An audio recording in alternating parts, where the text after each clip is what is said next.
하나님을 찬양하며 예배하는 우리 교우들에게 크신 하나님의 은혜와 평화가 함께 하시기를 간절히 소망합니다. 여러분, 오늘은 우리 총회가 환경주일로 정한 날입니다. 교회력의 절기 외에 새로이 의미를 되새길 만한 것에 대해 총회는 날을 정하여 기념하는데 환경주일도 그 중에 하나입니다. 사실 오래전부터 환경을 다뤄보고 싶은 마음이 제 안에 컸습니다. 그럼에도 불구하고 주저했던 것은 사안이 너무 크다 보니 이 주제에 관하여 일반적으로 낯설음과 정서적 거리감을 느끼기 때문이죠. 그래서 말씀을 준비하며 주보를 찍기 직전까지 주제를 바꿀까 고심하고 더욱 고심했습니다. 그럼에도 불구하고 기도할 때에 성령께서 제게 용기를 주셨고, 저의 이 작은 용기가 또한 우리 교회가 이 문제를 진지하게 주목하고 진실하게 다뤄가는 작은 걸음이 되기를 소망하며 말씀을 전하려 합니다. 제게 환경 문제를 가장 가까이 느끼게 하는 것은 대기 오염 문제입니다. 언제부턴가 미세먼지, 초미세먼지가 제 일상 깊숙한 곳으로 들어와 수북이 쌓이고 있습니다. 비가 내리지 않는 날에도 일기예보를 챙겨보며 대기의 상태를 확인하게 됩니다. 여러분은 어떠하십니까? 추운 겨울 지나 따사로운 기운과 신선한 바람을 선물하던 그런 봄이었었는데, 그 바람에 먼지를 머금은 탓에 나들이는커녕 창문 여는 것조차 주저하게 됩니다. 그렇게 겨우내 쌓인 마음속 먼지를 털어낼 재간이 없어져 버렸습니다. 그런 날은 일기예보조차 하늘을 가리켜 나쁨, 매우 나쁨 하며 원망합니다. 그리고 하늘 좋은 날이 줄어가며 우리의 시선도 좁게 줄어드는 것 같습니다. 얼마 전 미세먼지 경보가 발령되었을 때 일이 있어 차를 타고 한강 다리를 건너게 되었습니다. 이쪽 끝에, 그 한강 다리의 이쪽 끝에 들어섰는데, 앞으로는 강 건너편에 그 수많은 빌딩들이 전혀 보이지 않는 것이죠. 눈을 돌려 옆을 지켜봤는데도 거기 있을 법한 그 커다란 그 한강의 다음 다리조차 시선에 허락하지 않더라는 것입니다. 그 광경이 너무 기이하기도 하고 두렵고 어쩌다 이렇게까지 되었나 마음에 서러움이 올라왔습니다. 여러분, 오늘 시편 기자는 지금 하늘을 올려다보고 있습니다. 그는 그 하늘이 어떠하다 말하고 있습니까? 여호와 우리 주여, 주의 이름이 온 땅에 어찌 그리 아름다운지요, 주의 영광이 하늘을 덮었나이다. 주의 손가락으로 만드신 주의 하늘과 주께서 베풀어 두신 달과 별들을 내가 보옵니다. 이 하나님의 사람에게 하늘은 하나님의 영광이 땅에서 넘쳐날 때 그것을 마지막까지 받아내는 은혜의 그릇이었습니다. 그 영광이 그렇게 하늘에 들어차자 그것을 보며 시편 기자는 깨닫고 고백합니다. 아, 이 세상은 하나님으로 충만하구나. 그리고 이러한 깨달음은 또 다른 중요한 깨달음으로 이어지는데, 하나님의 현존, 그 임재하심은 나에게만 허락된 것, 나만 누리는 어떤 것이 아니라 창조주께서 지으신 모든 생명마다 하나님으로 충만히 들어차 있구나 하는 것을 깨닫게 되는 것이죠. 옛 신앙의 선조들에게 그리스도인은 세상 만물 안에서 하나님을 볼 수 있는 시선을 지닌 사람들이었습니다. 그들은 특별히 이러한 시선에 따로 이름까지 붙였는데 테오리아 피지케라고 멋들어진 이름을 붙였던 것이죠. 그들에게 신앙의 삶은 시선이 깊어지는 과정이었습니다. 그리스도인들이 마침내 보아내야 할 것은 바로 하나님 자신이었지요. 그들에게 천국의 복은 다름 아닌 하나님을 직접 뵐 수 있게 되는 바로 그것이었습니다. 11세기의 위대한 영성가 클레르보의 버나드가 지은 찬송가 85장은 그 복을 기대하며 주님을 생각만 해도 내 마음이 좋거든 주 얼굴 배울 때야 얼마나 좋으랴 하고 고백하고 있는 것이죠. 그런데 이러한 수준의 시각을 이 땅에서 기대하는 것은 너무나 어렵기 때문에 이 땅에서 우리는 이 세계를 채우고 있는 그 모든 만물을 통해 하나님을 보게 된다, 이렇게 말하였던 것입니다. 바울은 로마서 1장 20절에서 창세로부터 그의 보이지 아니하는 것들, 곧 그의 영원하신 능력과 신성이 그가 만드신 만물에 분명히 보여 알려졌나니 그러므로 그들이 핑계하지 못할지니라, 이렇게 말하고 있습니다. 이러한 시선이 우리의 일상 가운데선 어떠한 것인지를 잘 드러내는 글이 있어 소개하고 싶습니다. 한때 무신론자로 살았던 미국의 작가 데이나 티어니는 뉴욕타임즈에 기고한 글에서 그러한 시선을 이렇게 묘사하였습니다. 내가 신앙을 포기한 데는 나름의 이유가 있었다. 윤영기의 호기심과 상상력과는 전혀 무관하게 교리를 문자적으로 받아들이는 것만 강조하고 강요하는 것이 싫었던 것이다. 그러나 그렇게 무신론자로 살다 보니 점점 내가 놓치고 있는 것들이 눈에 띄기 시작했다. 흐르는 강물과 밤하늘의 별을 볼 때 나는 그저 물과 별만 보였지만 깊은 영성을 지닌 사람들은 그 너머의 것들까지 보고 있었다. 그들의 영이 얼마나 넓은지를 깨달을 때마다 나는 놀라곤 한다. 냇가를 걸을 때도 바위 위로 떨어지는 물만 보는 게 아니라 그 광경 때문에 그들은 황홀한 기쁨에 차오른다. 내게는 그저 졸졸 흐르는 냇물밖에 보이지 않는데 그들은 이 세상 너머의 세계를 보고 있는 것이다. 나는 무언가 메시지를 놓치고 있는 반면 그들은 이미 그 아름다움의 일부가 되어 있다. 자연의 경이로운 광경을 볼 때마다 그저 그것에 감탄하고 그치는 것이 아니라 그 마음이 곧장 하나님께로 향하는, 그 안에서 창조주의 손길을 감지해내는 그 감각이 이 작가의 눈엔 그저 놀랍게 다가왔던 것이겠죠. 여러분, 그런데 이런 놀라운 것이 때때로 우리 안에서도 발현되는 그런 순간들이 있지 않았습니까? 여호와 우리 주여, 주의 이름이 온 땅에 어찌 그리 아름다운지요. 주의 영광이 하늘을 덮었나이다. 주의 손가락으로 만드신 주의 하늘과 주께서 베풀어 두신 달과 별들을 내가 보옵니다. 이어서 오늘 2절에서 시편 기자는 주님을 대적하는 무리와 어린아이 같은 이들을 대조합니다. 주의 대적으로 말미암아 어린아이들과 젖먹이들의 입으로 권능을 세우시며 이는 원수들과 보복자들을 잠잠하게 하려 하심이니이다. 대적자와 어린아이는 어떤 이들일까요? 그러나 오늘 문맥에, 이 본문의 문맥에 따르면 대적자들은 하나님을 볼 줄 모르는 사람입니다. 그들이 하나님을 대적하는 주된 방식은 온 세상에 충만한 하나님의 현존을 부정하고 하나님의 부재를 주장하는 것이죠. 반면에 어린아이는 모든 것 안에서 하나님을 보아냅니다. 성품적 순수함, 어떤 착함이 중요하다기보다는 흐림이 없는 맑은 눈으로 만물 안에서 단순히 하나님을 응시하고 그것을 누리는 존재들, 그러한 존재가 바로 어린아이 같은 이들, 젖먹이와 같은 존재인 것이죠. 그런데 지금 시편 기자가 그런 어린아이의 시선으로 하늘을 바라보고 있는 것입니다.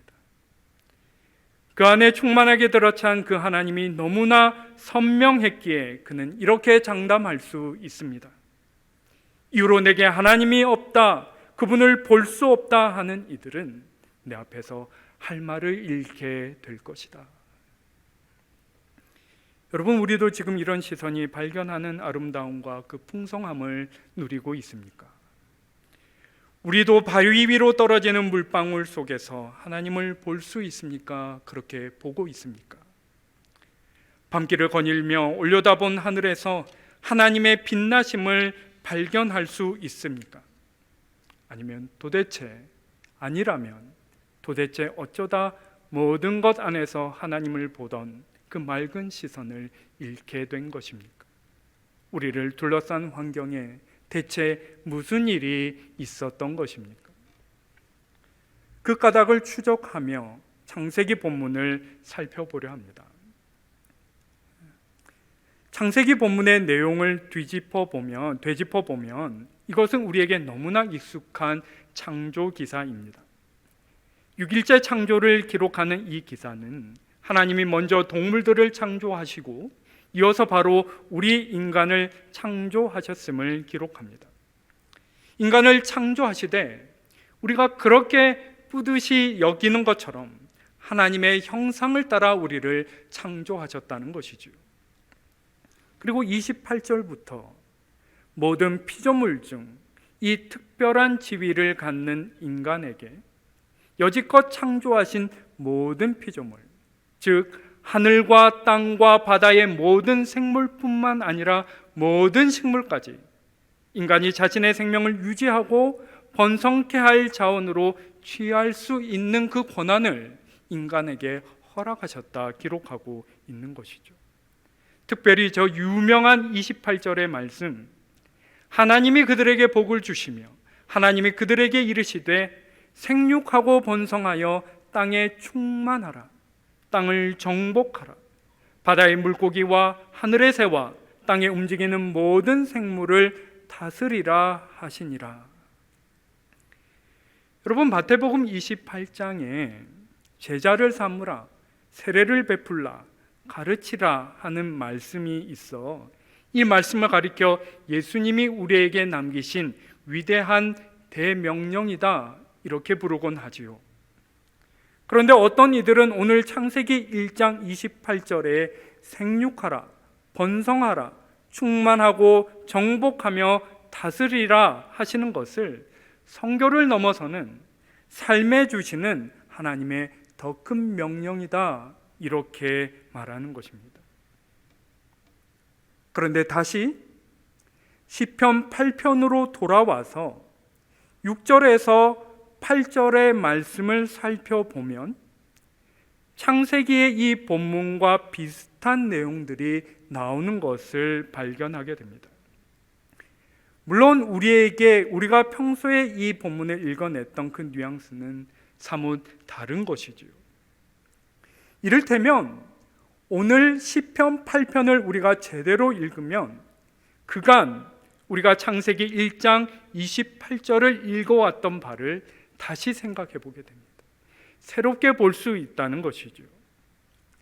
시편 8편 4절에서 8절은 이렇게 말합니다. 사람이 무엇이기에 주께서 그를 생각하시며 인자가 무엇이기에 주께서 그를 돌보시나이까. 그를 하나님보다 조금 못하게 하시고 영화와 종기로 관을 씌우셨나이다. 주의 손으로 만드신 것을 다스리게 하시고 만물을 그의 발 아래에 두셨으니 곧 모든 소와 양과 들짐승이며 공중의 새와 바다의 물고기와 바닷길에 다니는 것이니이다. 금방 보면 창세기 1장 28절의 위대한 위임의 연속인 것처럼 다가오지요. 하지만 이 부분을 읽어나가며 끝까지 붙잡고 함께 가져가야 할 중요한 표현이 있는데 그것은 바로 4절에 사람이 무엇이기에입니다. 사람이 뭐라고, 내가 무엇이라고 이렇게 말하는 것이죠. 왜 이렇게 말합니까? 지금 자신에게 주어진 저 위대한 위임에 일단 겸손을 내비치는 그런 것일까요? 앞서 하늘에 넘치는 하나님의 영광을 응시하며 하나님의 현존이 온 우주 안에 빈틈없이 더불어 온 생명들의 영혼 가장 깊은 곳까지 미치지 못하는 곳이 없이 그렇게 충만하게 들어차 있음을 헤아리며, 하나님은 창조주이시고 나는 피조물임을 깊이 절감하고 사람이 무엇이라고 이렇게 고백하고 있는 것이죠. 하나님의 광대하심이 가장 생생한 순간에 우리는 필연적으로 우리의 피조물됨 그 자금 또한 생생히 깨닫게 되는 것입니다. 하나님을 바라보는 맑은 시선이 그렇게 동시에 자신을 어그러짐 없이 바라볼 수 있도록 이끄는 것이죠. 이러한 시선을 지닌 사람은 결코 우쭐할 수 없습니다. 자신에게 다른 모든 피조물을 취할 권한이 주어졌다 하더라도 절대로 스스로를 다른 피조물보다 더 나은 어떤 존재처럼 여길 수 없는 것이죠. 사람이 뭐라고 그를 높이시며 인간이 뭐라고 우리에게 이것을 허락하시나이까. 창세기 1장 28절의 말씀도 정확히 이런 자세를 견지하며 읽어야 하는 것입니다. 사랑하는 여러분, 그런데 얼마나 많은 이들이 이 말씀 잘못 받은 것을 인하여 한탄하며 애통해하고 있는지 아십니까? 생육하라, 번성하라, 충만하라, 정복하라, 다스리라 하시는 이 위임에 마음이 우쭐하여서 그 권한을 남용한 끝에 너무 많은 피조물들이 창조주를 비춰내던 그 아름다운 빛을 상실하고 있는 것이죠. 우리가 매체들을 통해 끊임없이 접하며 우리 주변 사방에서 목도하고 있는 만물의 어그러짐과 고통이 자연재앙이 아닌 인간의 잘못임을, 그 한가운데 하나님의 위임을 오해하고 남용한 인간의 교만이 있음을 뼈아프게 지적하고 있는 것입니다.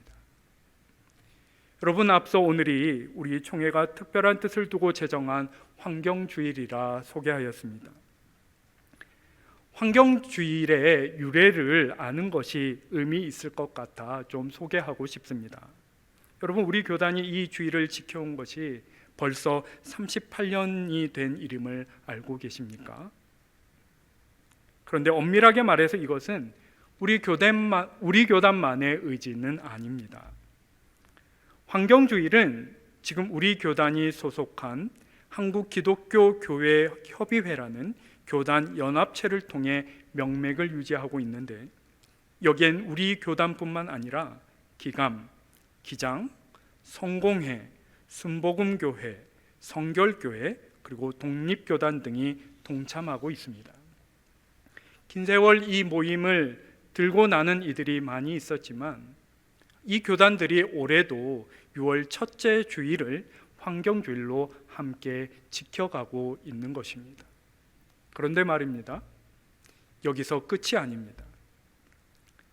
많은 날들 중 환경주일을 6월 첫째 주일로 정한 까닭이 있는데, 이는 1971년 스톡홀름에서 개최된 유엔 환경회의의 개최일인 6월 5일을 염두에 둔 것이죠.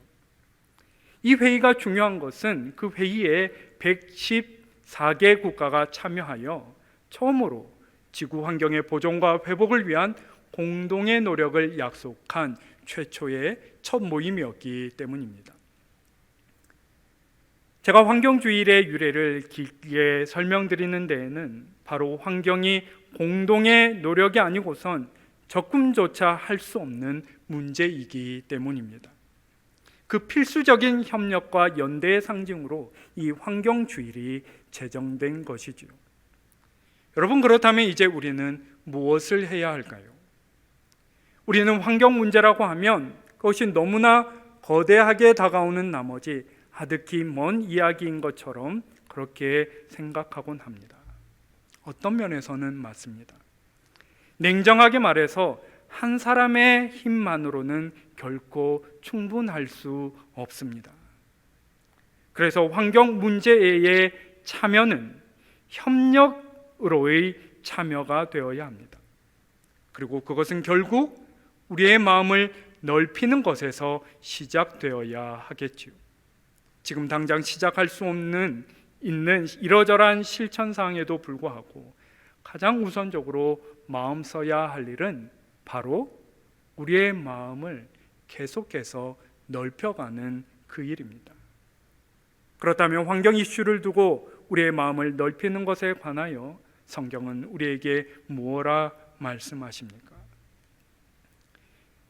예, 이제 마지막으로 창세기 1장의 본문을 다시 한번 살펴보고 싶습니다. 여러분, 제가 이 본문을 이렇게 붙들고 늘어지는 데에는 이유가 있습니다. 그것이 우리 신학계에서 나온 것이든 아니면 비신학계에서 나왔든 환경 문제를 다루는 글들의 서두에는 거의 예외 없이 창세기 1장 28절을 잘못 읽은 것에 대한 그 오독을 지적하고 있기 때문입니다. 환경 훼손을 초래한 인간 의식의 왜곡이 이 말씀의 오독을 통해 상징적으로 드러난다는 것이죠. 그런데 정말 마음 아픈 것이 무엇입니까? 이 말씀에 대한 그런 오해에도 불구하고 그 암묵적 동조에도 불구하고 이 말씀의 근원이신 하나님의 본래 의도는 그것과 너무나 멀다는 것이지요. 다시 한번 창세기 1장 25절에서 31절을 보시되 최소한 우리가 함께 읽은 이 25절에서 31절 사이의 문맥 안에서 이 구절을 보시면 좋겠습니다. 그토록 우리를 우쭐하게 만들었던 그 구절 28절 앞뒤로 어떤 말씀들이 기록되어 있습니까? 하나님이 우리에게 그 큰 권한을 허락하시기 전 25절 말씀을 보시면 하나님이 땅의 짐승을 그 종류대로, 가축을 그 종류대로, 땅에 기는 모든 것을 그 종류대로 만드시니 하나님이 보시기에 좋았더라.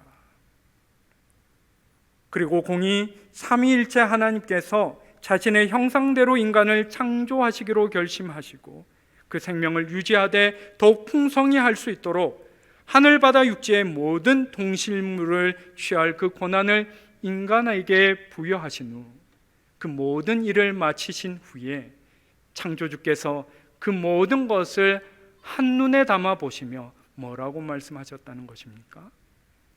하나님이 지으신 그 모든 것을 보시니 보시기에 심히 좋았더라. 여러분, 하나님의 눈, 세상을 바라보는 하나님의 시선은 어떠한 눈, 어떠한 시선입니까? 우리는 그야말로 볼 수 있는 만큼만 볼 따름입니다. 그러나 하나님의 눈은 모든 것을 온전하게 보아내는 눈입니다. 우리는 우리가 보기에 좋다 하는 것은 우리가 보아낸 만큼에 대한 평가, 그래서 그 자체로 부분적이고 주관적인 감상이 되겠죠. 그러나 모든 것을 온전히 보아내시는 눈이 그 보신 바를 좋다, 심히 좋다 하시는 것은 완전히 다른 차원의 평가인 것입니다.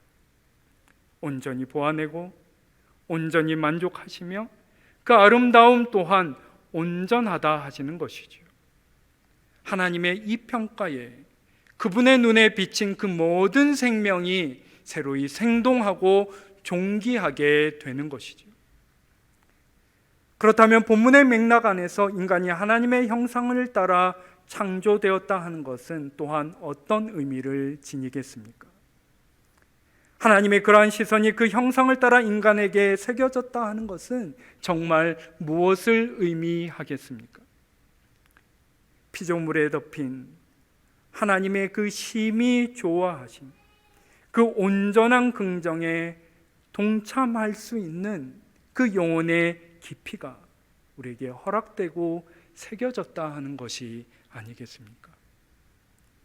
위대한 교부들은 이를 피조물 안에서 창조주의 손길을 보아내는 영적 시선, 테오리아 피지케라고 가르쳤던 것입니다. 하나님의 좋음, 그 심히 좋음을 공감할 수 있는 자질, 자신의 시선을 하나님의 그 눈길만큼 성숙시켜갈 가능성을 하나님께서 친히 인간 영혼 안에 새겨 놓으신 것이죠. 여호와 우리 주여, 주의 이름이 온 땅에 어찌 그리 아름다운지요, 주의 영광이 하늘을 덮었나이다. 그런데 하늘에 충만하였던 그 하나님의 좋음을 망각한 채 오늘 우리의 하늘은 손에 쥔 전자기기 속 대기 수준으로 찌그러져 버린 것이죠. 여러분, 우리가 그렇게 자주 확인하는 대기 수준은 매우 나쁨으로 시작하여 나쁨, 보통, 좋음 이렇게만 표기할 뿐 매우 좋음은 없습니다. 왜 그럴까요? 본래 그 망가진 환경 하에 더럽혀진 정도를 그야말로 계측하기 위한 기준이기 때문이죠. 매우 좋음이 애초에 필요가 없었던 것입니다. 그렇다면 이제 우리는 어느 하늘을 우러러 하나님의 심히 좋아하신 그 거룩한 긍정을 바라볼 것입니까? 하나님이 없다는 대적에 둘러싸였을 때 어느 하늘을 가리켜 보라, 하나님의 영광이 하늘에 충만하다 선언할 수 있겠습니까? 예, 시편 기자는 우리를 교훈합니다. 마음을 낮추라. 그것이 마음을 넓히고 더 많은 것을 보게 할 것이다.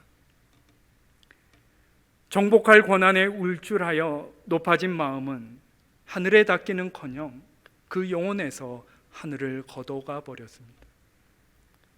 주어진 권한에도 사람이 무엇이라고 하였던 시편 기자의 마음에는 하늘이 펼쳐져 있는 것을 우리가 보게 되는 것이죠. 우리 시대의 예언적 환경운동가로 존경받는 웬델 베리는 본디 생명은 다른 생명을 희생하여 자신을 유지하게끔 만들어졌으되 오직 인간만이 다른 생명을 과용하고 오용한다고 하였습니다. 여러분, 자연세계에서 아무리 사나운 최상위 포식자라도 다른 생명을 필요 이상으로 취하거나 해하는 일은 없습니다. 우리 인간만이 오직 그렇게 하는 것이죠. 스스로를 낮췄어야 할 우리였건만 이제 우리 인간은 다른 모든 피조물들로부터 인간이 무엇이라고 이다지도 이 지구를, 다른 생명들을 남용하고 과용하는가 책망받고 있는 것이죠. 그러나 오늘 시편 기자는 우리에게 그럼에도 불구하고 고개를 들어 얼마간 저 무거워 배는 하늘을 바라보라 말씀하고 있습니다. 거룩한 시선으로 뿌연 먼지 넘어 온 우주에 가득한 창조주의 섭리와 임재를 바라보며 우리의 피조물됨을 긍정하고 온 피조물 안에 거하시기를 심히 기뻐하신 그 하나님의 긍정으로 다른 동료 피조물을 바라보고 존대하며 더불어 함께 찬양하라 우리를 청하고 있는 것이죠. 할렐루야, 하늘에서 여호와를 찬양하며 높은 데서 그를 찬양할지어다. 그의 모든 천사여 찬양하며 모든 군대여 그를 찬양할지어다. 해와 달아 그를 찬양하며 밝은 별들아 다 그를 찬양할지어다. 하늘의 하늘도 그를 찬양하며 하늘 위에 있는 물들도 그를 찬양할지어다. 그것들이 여호와의 이름을 찬양함은 그가 명령하심으로 지음을 받았음이로다. 이 주일 피조물들의 신음을 통해 세미한 음성으로 우리를 일깨우시는 하나님의 음성에 응답하여 그 마음에 심히 좋은 그 하늘을 회복하는 저와 여러분 되기를 간절히 소망합니다. 여러분, 제가 앞서 말씀드린 한국기독교교회협의회에서 매년 환경주일이 되면 그 자료집을 발간하는데, 오늘 마침 기도는 그 자료집에 수록된 우리 교단 안에서 환경을 위해 애쓰고 계신 한 전도사님께서 작성하신 기도문으로 기도를 하였으면 좋겠습니다. 기도하겠습니다. 하늘을 위한 기도. 하늘과 땅을 만드신 하나님, 크고 놀라우신 하나님을 찬미합니다.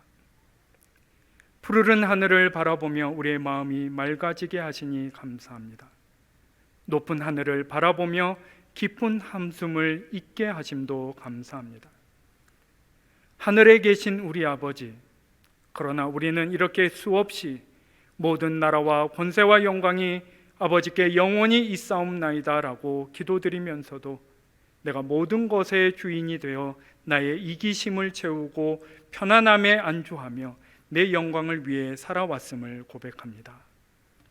우리의 마음을 맑게 해주던 하늘은 어느덧 뿌연 미세먼지로 가득하고 잿빛 하늘 아래 우리의 한숨마저 깊어져 갑니다. 주님, 우리를 불쌍히 여겨 주시옵소서. 우리나라뿐만 아니라 전 세계 모든 나라의 정부와 기업들이 탄소 배출 감축에 힘쓰며 자신의 일상에서 탄소 중립에 앞장서는 사람들이 매일 많아지기를 기원합니다. 하나님이 하늘을 만드시고 보시기에 좋았더라 말씀하셨던 모습대로 맑고 파란 하늘을 아름답게 지켜내도록 여기 우리의 손과 발을 내어드립니다.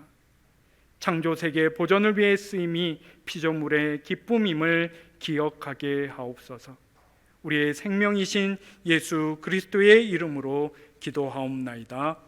아멘.